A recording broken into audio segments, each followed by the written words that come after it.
বাণী অর্চনা আর বিদ্যাদেবীর আরাধনায় সারা দেশে উদযাপিত হচ্ছে সরস্বতী পূজা। চট্টগ্রামে নানা রঙে ঢঙে জমে উঠেছে সরস্বতী পূজার উৎসব। সকাল থেকেই মণ্ডপে মণ্ডপে দেবীর চরণে পুষ্পাঞ্জলি দিচ্ছেন শিক্ষার্থীরা।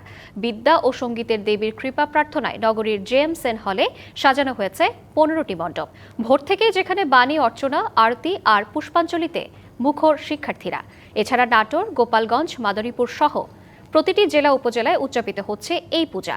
মণ্ডপে মণ্ডপে ভক্তিমূলক গান, প্রসাদ বিতরণ, সন্ধ্যা আরতি সহ নানা আয়োজন।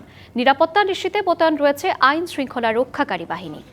সবাইকে জানাই সরস্বতী পূজার অনেক অনেক শুভেচ্ছা। আমরা এখানে আজকে অঞ্জলি গ্রহণ করতে এসেছি। মা সরস্বতী দেবী বিদ্যার দেবী, তার আশীর্বাদ প্রার্থনায় দেশ ও শান্তির মঙ্গল কামনার জন্য তারা প্রতিটি স্কুলে পূজা অর্চনা হয়। এবার নিরাপত্তা চাদরে আচ্ছাদিত এই প্রতিষ্ঠানটি অনেক ছাত্রীদের আগমন করছে। বিদেশ থেকে দেশে রেমিটেন্সের টাকা আসে নিরাপদে। তাই আজই আপনার আপনজনকে বলে রাখুন, রেমিটেন্সের টাকা যেন শুধু নগদেই পাঠায়।